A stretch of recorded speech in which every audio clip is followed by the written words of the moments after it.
কখন আপনি প্লাগইন ব্যবহার করবেন, কখন আপনি নিজেই ওইটাকে আপনার থিমে ইনস্টল করবেন, এই বুদ্ধিটা বা এই জ্ঞানটা তখনই আসবে যখন আপনি কন্টিনিউয়াসলি কাজ করতে থাকবেন। কিভাবে?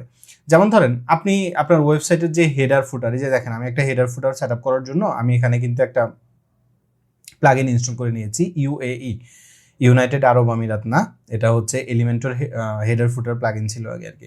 তো এই প্লাগইনটা আমি ইনস্টল করেছি আমার ওয়েবসাইটের হেডারটা কনফিগার করার জন্য। এখন আপনি একটু ইমাজিন করেন আপনার ওয়েবসাইটের হেডার কনফিগার তো আপনার থিম থেকেই হয়ে যাওয়া উচিত, তাই না?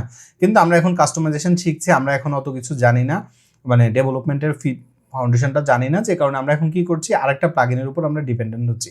এই প্লাগইনে 2 দিন পর পর আপডেট আসবে। এই প্লাগইনটা ইনস্টল করার সাথে সাথে আপনি দেখেন এখানে আরো কত ফিচার, কত কিছু চলে আসছে, কতগুলা স্ক্রিপ্ট এখন রান হবে আপনার ব্যাকগ্রাউন্ডে, আপনার ডেটাবেসে। তো এটা তো আপনি সবসময় চাইবেন না। এই কারণে আপনার উচিত যে যখন প্রয়োজন তখন আপনি ডেফিনেটলি প্লাগইন ব্যবহার করবেন, কিন্তু যেখানে যেখানে সুযোগ থাকবে সেখানে ডেফিনেটলি আপনি স্কিপ করার কথা ভাববেন।